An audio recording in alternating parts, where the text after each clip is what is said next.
So let's talk about the things that I don't spend money on. And trust me, it's not about being cheap, although that can be debatable at times. But I say it's about being strategic. These are the money moves that keep my pocket strong, my priorities straight, and my stress levels low. And that's the most important thing. At my age, I know exactly where my money goes, and more importantly, where it does not. See, I used to think saving money meant missing out, but once you realize how much money slips away on things that don't actually serve you, it changes everything. You start noticing how often you spend just because you're used to doing it. Subscriptions that you forgot about, little splurges that don't even make you happy, random gadgets you thought would change your life but didn't. Now, every dollar I keep is a decision rooted in purpose. I'm not saying I never spend, because I certainly do. I just spend smarter. I protect my time, my energy, and most importantly, my bag. Because money is energy, and I'm not wasting mine on things that don't give a return financially or emotionally. So today I'm breaking down the 10 things I don't spend money on and how cutting them has made my financial life simpler, stronger, and more intentional. So let's get into it. Number 1, extended warranties. I found them quite unnecessary. Why would I need a warranty that extends past the one that you already gave me? It makes me think, what's wrong with the product? I'd rather put that protection money in my high yield savings account. 9 times out of 10, that money is still sitting there long after I've gotten rid of that item and upgraded to something else anyway. When you think about it, those extended warranties are just a way for companies to profit off of your fear. They frame it as protection, but it's really insurance against a what if that rarely even happens. I'd rather build my own safety net, one that earns me interest instead of increasing their profits. That's what I really call putting my money to work. And honestly, it's about confidence. When you trust yourself to plan ahead, you stop needing backup plans that cost extra and waste your money. My mind shifted from what if this breaks to if it breaks, I'm covered because I planned for it. Number 2, new cars. In this economy, even a used car comes at a premium, let alone a new one. The depreciation, it is absolutely appalling. And that new tech hype fades fast. I'll take reliable over a new car smell any day. My money doesn't need to prove anything. I just want to get from point A to point B safely. When you drive a new car off that lot, you're losing thousands in depreciation instantly. And for what? For a few new features and that new car smell that you can buy an air freshener for to achieve. Please. I'd rather let someone else take that hit. Not to mention the average new car payment at the time of filming this is around $800 over 70 months. I will buy smart and keep it maintained and drive it until it makes sense to upgrade. Forget being pressured by the next big thing. Here's what I've learned. You won't find peace of mind parked at a dealership. Peace of mind is knowing your car is paid off, reliable, and not draining your account every single month. I don't need a car that turns heads. I want one that starts every morning and lets me sleep at night. Oh my gosh, the streaming overload. If I'm not watching it regularly, it is gone. I cut streaming services quick. If I ever want to watch something again, I know exactly where to find it. No need to keep paying for apps that I don't open. And it's wild how those $9.99 subscriptions sneak up on you. 1 here, 2 there, suddenly you're paying more in streaming services than your electric bill. I regularly audit these services and keep only what is being used. Everything else gets canceled with no hesitation. Entertainment should add value and not quietly siphon your income. I treat streaming like groceries. If it doesn't get used, it gets cut. And trust me, the shows will still be there if you come back. You can always catch up on the series. 4, fast fashion. Now this one might be controversial, but the fast fashion that I bought looks cheap really fast. It's super cute. I love the way it looks, but you wear it, you wash it once, and it's never the same article of clothing in my experience. At least mine never are. I'd rather buy fewer quality pieces that actually last. My closet stays smaller and the clothes in it suit me much, much better. At this stage, I'm not chasing trends, I'm curating style. I invest in pieces that fit well, feel good, and can be worn multiple ways. Quality always outlasts quantity, and I'd rather repeat an outfit that looks great year after year then replace one quickly because it didn't hold up after 1 or 2 wears. My wardrobe is about longevity. I shop for fabrics that hold up, colors that are not fading on me, and fits that make me feel confident. I go for fashion that is timeless, not trendy. And speaking of trendy, number 5, trendy gadgets. I don't buy every trendy gadget that pops up. If something catches my eye, I save it, I leave it in my cart for at least 48 hours.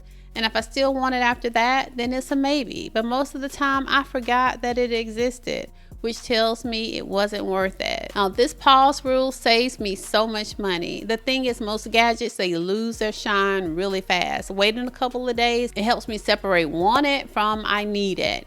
And 9 times out of 10, the hype dies down, but my money stays right where it should be. Impulse control is wealth.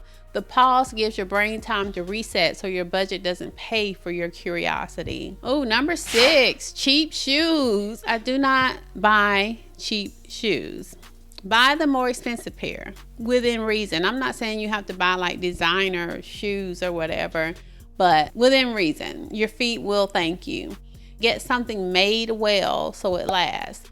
Good materials, they save money in the long run and they keep you comfortable. Of course, I had to learn this lesson the hard way. Cheap shoes, they might look cute for a week, but they'll have you limping by the month's end. I'm all about comfort and longevity now. A solid pair of shoes is an investment in your daily peace and productivity. Because when your feet are hurting, oh my gosh, when your feet are hurting, your whole entire day suffers. Quality shoes, they're self-respect in material form, and they'll outlast every cheaply made pair in your closet. Oh, number 7, courses that I never finish. I'm not against a paid course. I feel like you can learn a lot from paid courses, but I always start with YouTube University. That is a lot of gold sitting right on the surface, and it's free. Before paying hundreds for another transform your life type course, I check YouTube or even ask ChatGPT to point me to the best creators and learning platforms. Think Media is a YouTube channel that I just recently used to teach me about Final Cut Pro since I was going to get back into doing content creation. So start with what's free. I learned more there for $0 than most paid programs. So I'm not against a paid course. I promise you, no paid course slander.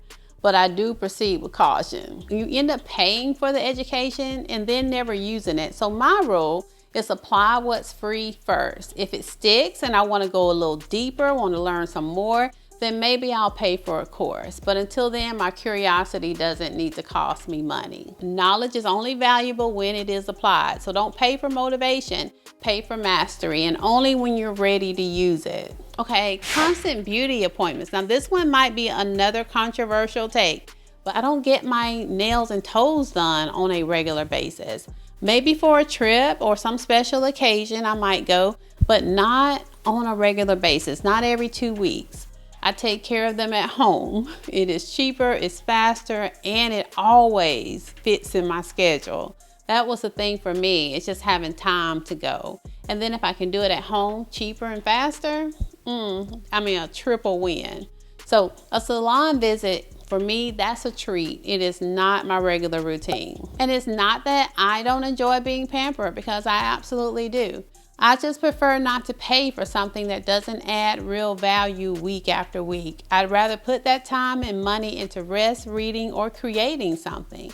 That is self-care to me. And luxury isn't about frequency, it's about intention. When you stop outsourcing everything, you realize how much peace comes from simplicity. Oh, number 9, subscription boxes and auto deliveries. They sound convenient, but most of them end up being clutter in a box. Oh my gosh, they are clutter in a box. My rule of thumb with this is if I wouldn't walk into a store and buy it right now, I don't need it showing up at my door every month. Subscription fatigue is real.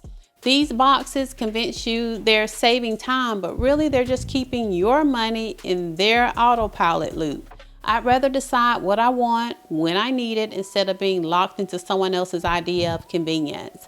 Control is power, and nothing feels better than choosing when and how your money moves. And number 10, the best one, buying just because it's on sale. If it wasn't on my list before I saw the sale, I'm not saving, I'm just spending. Discounts, they aren't direction. I shop on purpose, not out of pressure because I saw a discount advertised for the product. That limited time offer is designed to make you act fast, not think smart. I don't chase markdowns. I make mindful moves. If I wasn't already planning to buy it, it's not a deal. It's just not a deal. It's a distraction. At this age, my money isn't moved by urgency. It's guided by intention, and patience always pays. Now, these aren't concrete rules. They're just boundaries. Every dollar that I don't waste is a dollar that can move towards something that matters. Your money should move with purpose. If you enjoyed this video, please hit the like button, share this video with a friend, and subscribe to the channel for more content. And tell me in the comments something you don't spend your hard money on. I would love to add more things to my list. And if you're ready to start building or refining the systems that fit your real life, grab my free Your Money Era Starter Guide. The link is in the description box. It'll help you set up the kind of structure that keeps you in control and not constantly catching up. Because at this point in life, it's not about spending less, it's about spending wisely. You're building something remarkable, and this is your money era.